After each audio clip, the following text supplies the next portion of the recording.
The Frog King by the Grimm brothers. In olden times, when wishing still helped one, there lived a king whose daughters were all beautiful, but the youngest was so beautiful that the sun itself, which has seen so much, was astonished whenever it shone in her face.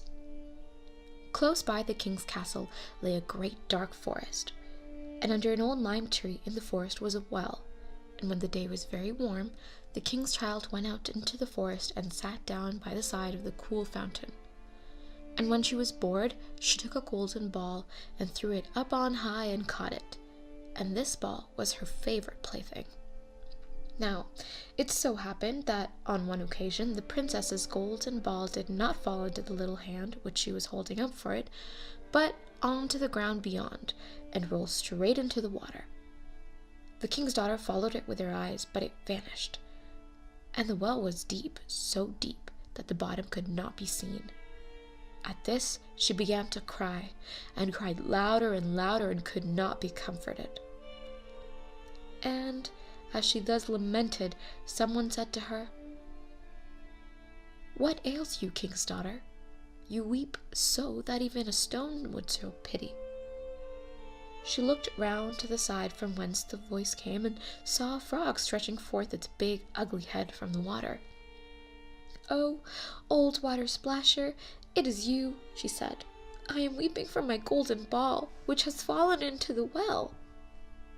"Be quiet and do not weep," answered the frog. "I can help you, but what will you give me if I bring your plaything up again?"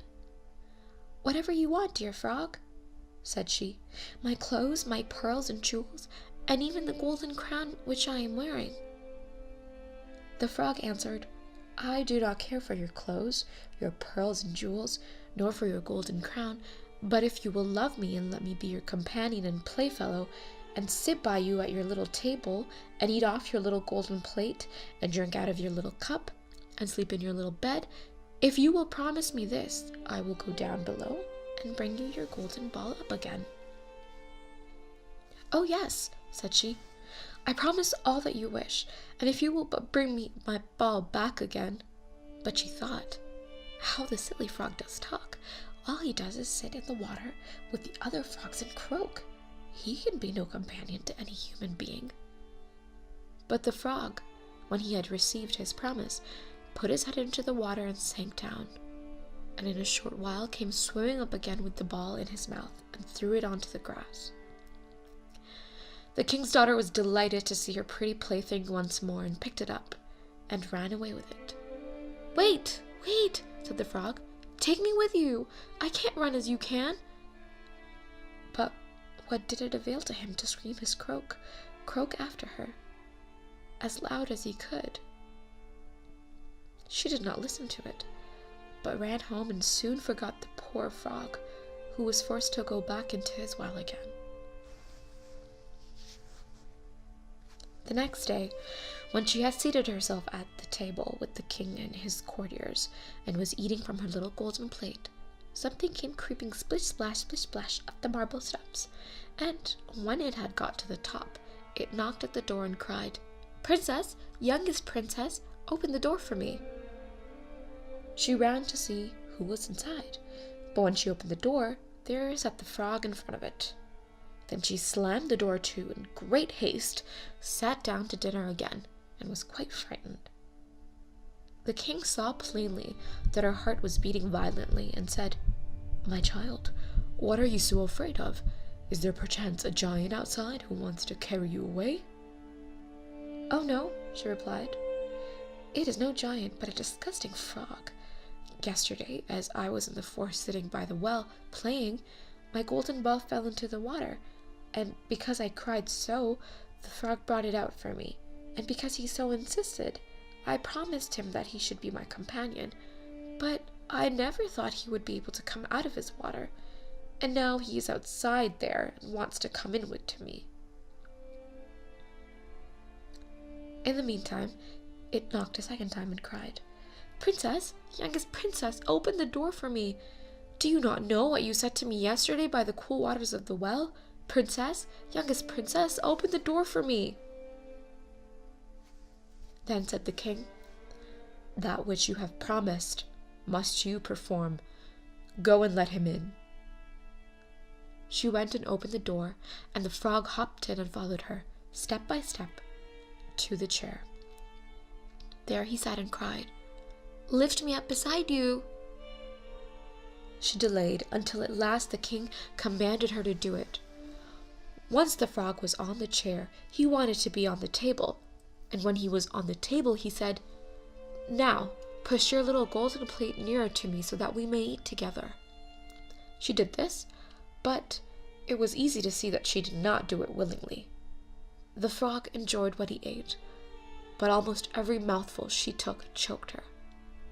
At length he said, "I have eaten and am satisfied. Now I am tired. Carry me into your little room and make your little silken bed ready, and we will both lie down and go to sleep." The king's daughter began to cry, for she was afraid of the cold frog which she did not like to touch, and which was now to sleep in her pretty, clean little bed. But the king grew angry and said, "He who helped you when you were in trouble ought not afterwards to be despised by you." So she took hold of the frog with 2 fingers, carried him upstairs, and put him in a corner. But when she was in bed, he crept to her and said, "I am tired. I want to sleep as well as you. Lift me up, or I will tell your father." At this she was terribly angry, and took him up and threw him with all her might against the wall.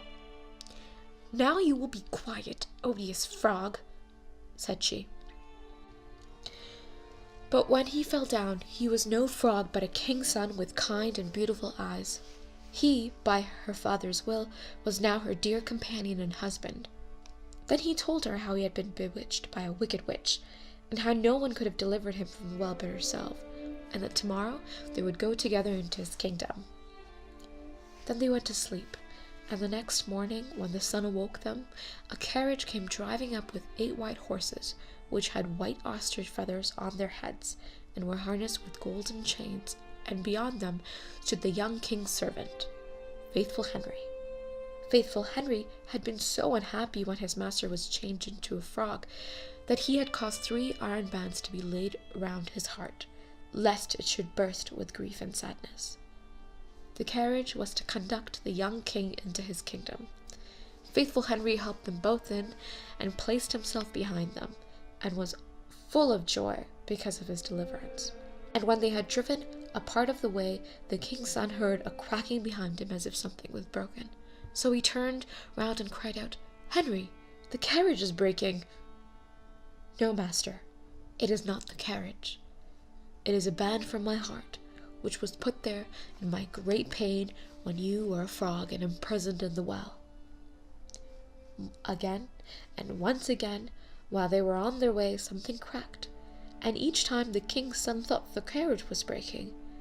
But it was only the bands which were springing from the heart of Faithful Henry, because his master was set free and was happy.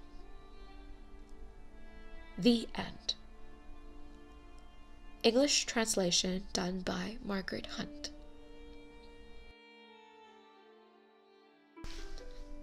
Hello, ladies and gentlemen. Thank you for listening to my narration of The Frog King.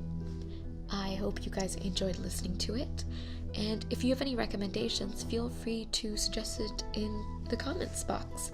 I wonder if you guys found it interesting that there was no kissing the frog to turn him into a prince part in this story, and there seems to be an odd emphasis on the servant here as well. Quite curious. Anyway, I'd love it if you guys subscribe and stick along, because I'm going to be narrating a lot more stories from all around the world. Thanks again. Take care. Bye.